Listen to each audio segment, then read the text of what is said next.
별표 칭기즈칸과 신돈.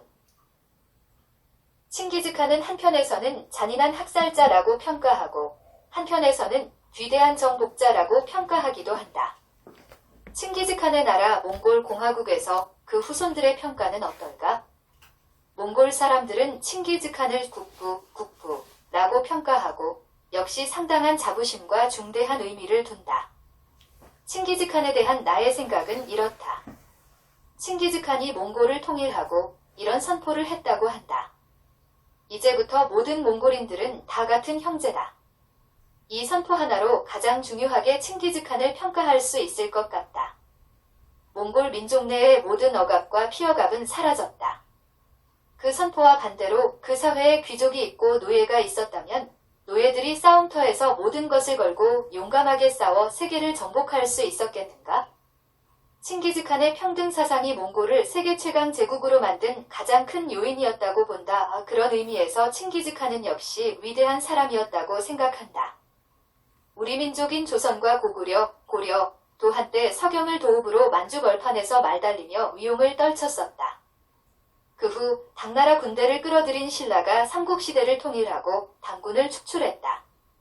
신라가 천년의 운명을 다하고 궁예가 다시 고려를 세웠다. 궁예의 부하였던 호족 왕건이 궁예를 몰아내고 후삼국을 통일했다. 원래 고려는 독립국이었고 황제국이었다. 그러다가 몽골의 지배를 받는 속국으로 전락했다.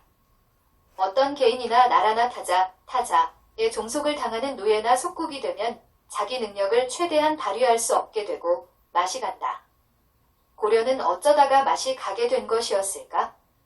고려는 처음에는 귀족 천민이 없는 평등 사회였다. 근데 이전까지 농경 중심 사회였기 때문에 땅이 대표적인 생산수단이었다. 그런데 소수의 세도가 호족들이 점점 많은 땅을 가지게 되었다. 그들이 가지는 땅이 늘어날수록 그 반작용으로 땅을 잃는 백성이 생겼다. 땅을 잃은 백성은 드디어 소작농이 되기도 하고 세도 가문의 노비가 되었다. 신분이 생겨나고 심화되면서 기득권 상류사회는 부패하고 못 사는 사람들은 비참한 꼴이 되었다. 그로써 평등한 몽골 시민들이 고려 땅에 쳐들어왔을 때 고려는 강력하게 항전하기는 했지만 결국 버텨낼 수는 없었던 것이다. 그 후 고려는 속국의 의무를 감당하며 자돌림 임금하에 쇠락의 길을 걸었다. 그나마 속방으로 나라 명맥을 유지한 것은 고려가 교양, 문명이 있었기 때문이다. 그러다가 공민왕이 역사에 등장하여 개혁을 시도하며 원제국의 쇠퇴와 맞물려 다시 독립을 되찾고 부강해질 수 있었다. 개혁의 핵심은 역시 광종 황제의 노비한 권법을 본받은 전민변정도감을 세워 백성에게 땅과 평민 신분을 되찾아준 것이었다. 믿을 만한 개혁의 주체가 있을 때에는 개혁이라는 것이 될 수 있고 집권한 자들이 믿을 만한 개혁의 주체가 아니라고 여겨질 때에는 먼저 혁명을 해서 혁명을 성공시킨 혁명가들이 개혁의 주체가 되어 다음 단계로 역시 사회개혁을 추진하는 것이다. 개혁을 해야 할 때에 개혁이 될 경우도 혁명이 될 경우도 안 된다면 이도 저도 안 된다면 사회는 늙고 쇠퇴하게 되는 것이다. 최악의 경우는 멸망한다. 공민왕에게는 신돈이라는 개혁의 주체가 있었다. 신돈은 천민의 자식으로 태어나 일인지 아만인지상의 지위에 오른 인물이다. 그가 그렇게 될 수 있었던 처세도 귀감이 된다. 2. 앞서 칭기즈칸이 위해서 모든 몽골인을 형제처럼 평등하다고 선포했다고 하였는데 신돈은 매골승이었던 시절에 다른 사람들에게 신분의 귀천을 따지지 않고 존중하며 대했다고 한다. 그런 신돈을 사람들이 추앙하며 미륵이나 생굴처럼 추앙했고 공민왕이 신돈을 직접 찾아가 만나기도 하고 결국 공민왕의 절대적인 신임까지 받게 되었던 것이다.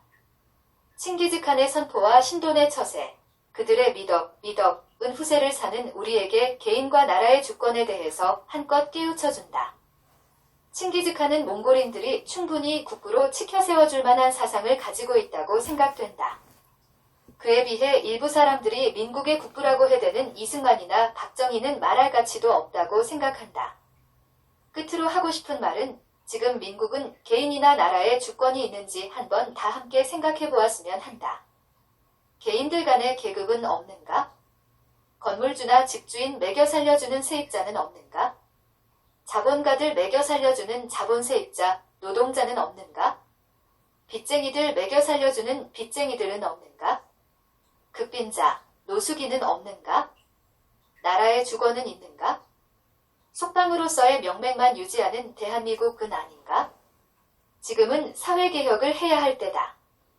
빈부 양극화는 통계를 낼 때마다 브레이크 없이 계속 악화일로다. 그런데 지금 집권자들 중에는 믿을 만한 개혁의 주체가 보이지 않는다. 개혁의 대상 이 개혁의 주체가 될 수 없기 때문이다. 자기의 권리가 100에서 갑자기 50이나 10으로 떨어지면 사람들은 혁명을 떠올릴 것이다. 그런데 자기의 권리를 100에서 99, 98, 96, 95 이런 식으로 서서히 양보한다면 혁명을 하기에는 좀 뜬금없고 서서히 노예화되며 맛이 가는 것이다. 이것이 지금 기득권의 지배 방식이다. 대한제국도 개항 이후 서서히 침탈당하여 군권을 일제에 양도하고 외교권을 빼앗기고 세계재벌 개인들에게 진 나라빚 1300만 원의 권리를 주장하며 국권까지 강탈해간 것이다. 최후의 발광이었던 동학농민혁명이 미완이 됨으로써 나라의 운명이 서서히 꺼져간 것이다. 을사능력 이후 일제는 개인의 총기 무장권리 우를 불법화했다. 민국은 IMF 이후 대한제국의 상황과 유사하게 흘러가고 있다. 미국과 자유무역협정, 강자가 약자를 자유롭게 약탈하는 무역협정 반반, 공정무역을 체결하고 도로나 지하철에도 외국 자본이 촉수를 꽂았다. 국가총부채는 1경원을 돌파했다. 대한제국의 황제는 대한제국의 군권을 일본제국 천황에게 허여하고 일본제국 황제는 이를 수락한다.